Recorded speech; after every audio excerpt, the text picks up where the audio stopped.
My name is Ava Monroe. I'm 29 years old. And this is how I took revenge on everyone who said I was crazy for believing in the broke man who became my billionaire husband.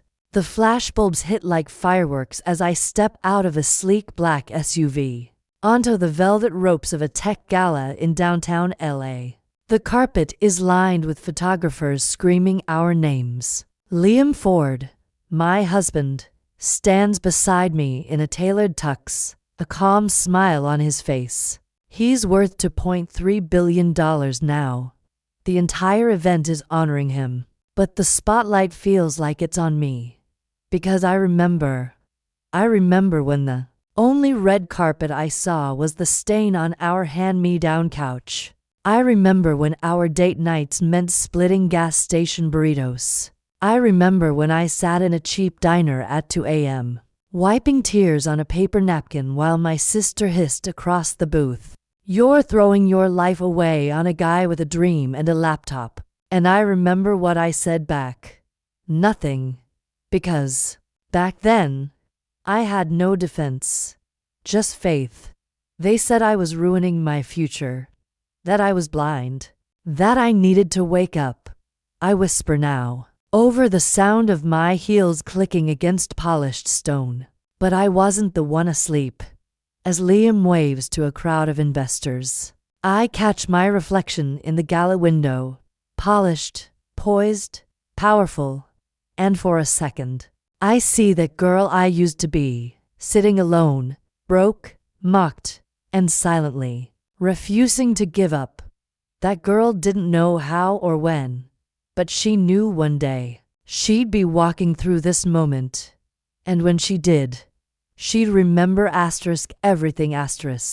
I grew up in a small town in Ohio, the kind of place where people love predictability. I was the dependable one. I got good grades, worked retail on weekends, never skipped class, and planned to apply for state college, get a steady job, marry someone stable. I wasn't trying to be extraordinary, just safe. That was the goal. Safety. Then I met Liam. He was tall, a little awkward, with this nervous energy that never stopped buzzing. He was obsessed with artificial intelligence, always scribbling equations on napkins or muttering startup ideas under his breath. I met him at a campus lecture. He was arguing with the guest speaker about something wildly technical. Everyone else rolled their eyes. I leaned in. We clicked instantly. Fast to fast, maybe. By our second month of dating, he moved into my tiny studio apartment. I was waitressing and working the campus library desk. Liam dropped out of his grad program to start coding full-time. I paid rent, groceries, his coffee, even his server subscriptions. At first, my family liked him. He was polite, helped wash dishes at Thanksgiving, and made them laugh with his bad jokes. But when the money ran out, so did their patience. He turned down job offers to focus on his startup. They called it irresponsible. My sister Rachel said, "You're too smart to be dragging around someone who still thinks he's the next Elon." Friends stopped inviting us out. My mom started slipping me job postings and gently suggesting I go back to school. Real school. My dad flat out said, "This isn't love. It's delusion." Still, I stayed. Not because I was naive, but because I saw something in him no one else bothered to. He wasn't just dreaming. He was building . And the way he saw me, not as a placeholder until he made it, but as partner . That meant everything. He trusted me with his code, his fears, his failures. I picked up more shifts. I stopped going out. I skipped family trips.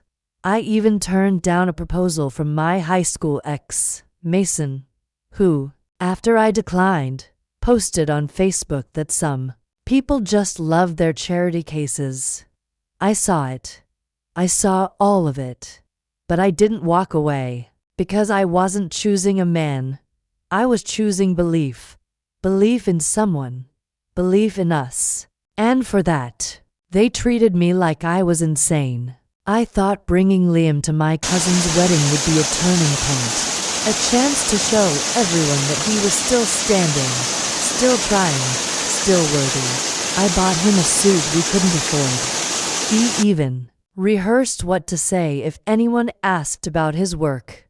I'm building a predictive logistics platform, he'd say with a smile. But the second we walked in, the whispers started. My cousin leaned over during the salad course and asked, "Is he still unemployed?" A distant uncle raised his champagne glass and joked loud enough for the table to hear. To Ava, breadwinner of the century. Everyone laughed, Liam didn't. And then came the moment that broke something in me. And almost in him. My mom pulled me aside behind the tent near the catering tables. She held both my hands and said, "Sweetheart, we're worried. We think you've been brainwashed." I didn't even get to respond, because Liam was walking past us right then. And he heard every word. His face didn't change much, but his shoulders dropped in a way I'll never forget. He nodded at me once, turned, and left without a sound. I found him sitting in our car with the window rolled down, staring blankly at the steering wheel. We didn't speak until we got home. That night, Liam sat on the edge of the bed and said, "Maybe it's time I stopped trying to force this. Maybe I should take that offer. The corporate job in Chicago. Just a few years. I'll save up. We can have a real life." But I knew what that meant. It wasn't a pivot. It was surrender. "No," I told him, holding his face in my hands. "No, we didn't come this far for you to build someone else's dream." We cried. Together. He curled into me like a man breaking open. And I made a choice. Not to fight him, but to fight for him. And after that night, I stopped answering calls from my family. My sister said I was embarrassing. My dad emailed me a link to a local therapist. Even my boss, a woman I once admired, pulled me aside and said, "If you ever need help escaping, just say the word." But I wasn't escaping Liam. I was escaping them. Their smallness, their fear, their rigid boxes and tired definitions of success. Because while they were playing safe, I was betting on something they could never understand. Possibility. The startup years almost broke us. Not just financially, emotionally, spiritually, relationally. Liam got rejected by 93 investors. 93. I counted. Each no chipped away at his confidence like a silent hammer, and each time, I'd tell him we were one closer to yes. But saying it and believing it. 2. Different things. We lived off ramen. Literal ramen. Not the cute kind you Instagram, but the kind you buy in bulk and hate by week 2. The heat got shut off one winter for 4 days. We wore coats to bed and pretended we were camping. My friends stopped calling. One by one, they peeled away. Grace, my best friend since middle school, started ignoring my texts after Liam missed my birthday dinner. He had a pitch meeting. One that failed again. Grace told someone else that Ava's been consumed by his dream. She's not even herself anymore. But the worst part wasn't the silence. It was the noise. The public kind. Mason, my high school ex, tweeted, "Ladies, don't invest in potential. It doesn't pay rent." It got retweeted over 3,000 times. I knew it was about me. He'd always been a petty little prince. And still, I stayed. But staying got harder. There were nights I stared at Liam while he slept, exhausted, twitching from stress. I wondered if I was wrong, if I was the delusional one, if I'd given up my life for someone who couldn't give me one in return. Then, one night, I found his notebook. I was looking for a charger and opened a drawer, and there it was. Soft leather with frayed edges. I'd seen him scribble in it over the years but never looked inside. I did that night. Page after page was filled with ideas. Not just technical notes, but dreams, sketches of our future.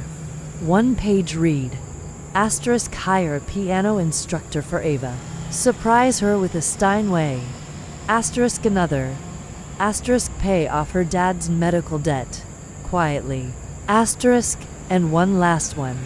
* proposal idea. Ring should match her soul.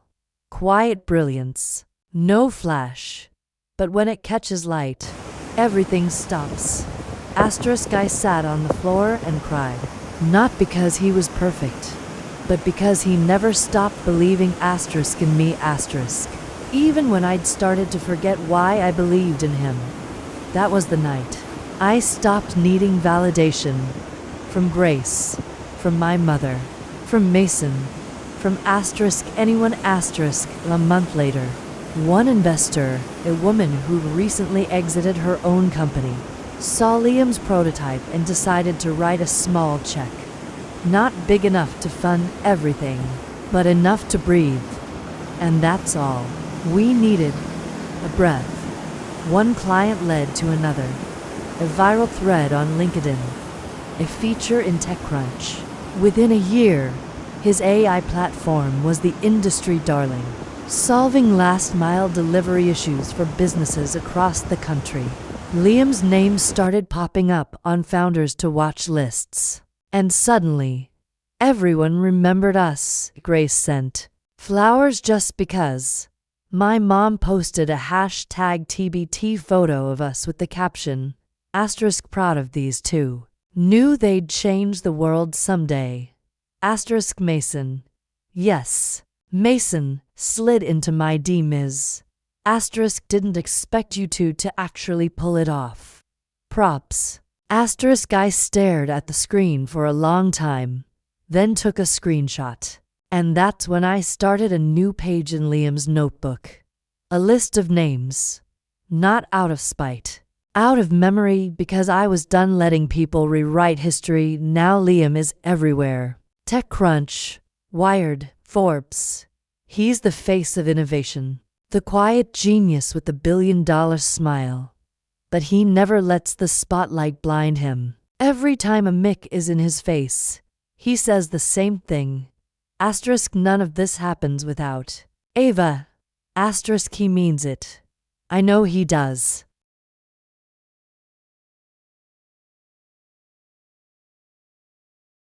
Because he doesn't just say it on stages. He says it every night at dinner. Every morning when I catch him staring at me like he still can't believe I stayed.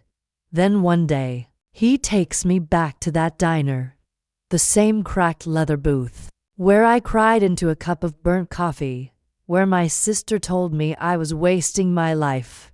I sit down, not expecting much, until he slides a tiny black box across the table. It's quiet, intimate. No cameras, no staged violins. Just him, me, and the hum of a coffee machine. I couldn't buy you the life you deserved back then, he says. But now, I want to build the rest of it with you. I say yes. Of course I do. And here's the part most people don't know. We own that building now. Bought it through one of his LLCs. The place where I was once humiliated. Now it's ours. We plan a small wedding. Our style. Garden ceremony. String lights. Only 50 people. But one night, I'm holding our RSVP list and I pause. Something inside me sparks. I tell Liam I want to add a few more names. Just a handful. The ones who called me crazy. The ones who told me to leave. The ones who bet against us so loudly it almost worked. He laughs but nods. Go for it. They come. Curiosity beats pride. Grace shows up, awkward but smiling. My cousin who once said Liam would always be a liability is front row.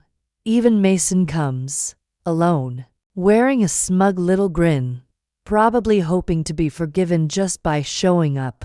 The ceremony is beautiful. Quiet tears, vows that feel like poetry. And then it's my turn to speak. I take the mic and smile at Liam. But then I turn to the crowd. Some of you told me I was wasting my youth. Some of you laughed. Some of you said belief was weakness. But belief doesn't make you crazy. It makes you unstoppable. People shift in their chairs. Some smile politely. Others look down. Then I turn back to Liam and say, they told me to leave you. I'm so glad I didn't. Applause. Not all genuine, but loud. Later that night, we hand out gift bags to each guest. Elegant, black and gold, tied with ribbon. Inside, a printed screenshot. A screenshot of the exact words that person once said about us. A cruel message, a mocking post, a text they thought I'd never see again. Right beside it, a glossy magazine cover with Liam and me front and center, bold. Letters stamped across the top. Asterisk she believed. So he became. Asterisk it wasn't revenge. Not really. It was memory. Wrapped in ribbon. Sealed in proof. Served with a smile. Ava and Liam travel the world. Tokyo in the spring. Santorini in the fall. Quiet retreats in the Alps where no one knows their names. But even with luxury and freedom, Ava doesn't forget what it took to get here. She co-founds a mentorship program for women. Not just for entrepreneurs, but for the ones standing beside them. The partners who believe before anyone else does. She teaches them how to hold the vision without losing their identity. How to support without shrinking. How to stand in fire without burning away who you are. She doesn't sever ties with her family, but she draws clean lines. No more dinners where her voice is talked over. No more interventions disguised as concern. Her mother tries to rewrite history, but Ava doesn't engage. Her sister sends baby photos and long texts. Ava replies with kindness, but not access. She's no longer begging to be understood. When her former boss reaches out, pitching a collab between her mentorship group and his venture network, she thanks him and declines. He once offered her a way out of her mistake. Now he's asking to profit from it. The irony is not lost on her. Then one afternoon, she runs into Grace at a bookstore. Grace fumbles, clearly nervous. She says she's sorry. Says she was wrong. Says she didn't know how much Ava believed. Ava doesn't flinch. She smiles and says gently, I'm not mad. You just didn't believe in what I saw. And now, you do. There's no smugness in her voice. Just peace. A calm that comes from knowing she was never crazy. Just early. Because Ava didn't just prove everyone wrong. She proved herself right. Back on the red carpet. The lights flash like fireworks. And the noise is deafening. But Ava is calm poised. Radiant in her black velvet gown. A reporter leans in with a mic and asks, what would you say to the people who called you crazy? Ava doesn't flinch. She tilts her head, a soft smile forming. Thank you, she says simply. The reporter blinks, a little stunned. You're thanking them? Ava nods. I am, because without them, I wouldn't have had anything to prove. Their doubt lit the fire I never let go out. She turns to Liam, kisses his cheek gently, and without another word, walks into the gala. The ballroom glowing with her name on the guest list. And as the cameras flash behind her, her voice returns one last time in narration. They called me crazy for believing in him. Now they believe in me.